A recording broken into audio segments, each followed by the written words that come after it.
प्रभामयी स्नेहमयी, सदियां बीती समझ रही सबका अंतर्मन। कभी समझ निज अंतर मन को प्रेममयी, कभी समझ निज अंतर मन को प्रेममयी। विभवशालिनी सदा सदा से दुख हत्री, सौम्यमयी है दिव्यमयी, तू ही है सुखदात्री। जग को जीवन देने वाली तू ही है आधार। कभी समझ निज अंतर मन को हे सावित्री, कभी समझ निज अंतर मन को हे सावित्री। तू नारायणी तू दुर्गा, तू ही शक्ति है महामती। सब कहते हैं तुझे सदा से ममता की मूर्ति। घर में विश्वास जगाने वाली तू ही गौरी रूप। कभी समझ निज अंतर मन को हे कल्याणी, कभी समझ निज अंतर मन को हे कल्याणी।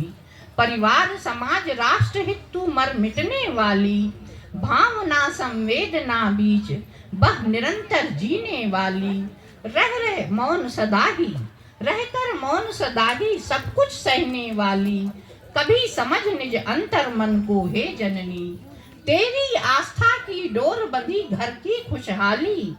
आत्मविश्वास जगा सदा सुख को देने वाली, पर रहकर है मौन सदा सब कुछ क्यों सहती। कभी समझ निज अंतर मन को हे नारी, कभी समझ निज अंतर मन को हे नारी। तो बस इसी भावना के साथ कि हम सब अपनी सोच सकारात्मक रखें, क्योंकि हमें अंधकार से लड़ना नहीं है, स्वयं प्रकाश लाना है। अंधकार तो स्वतः भाग जाएगा।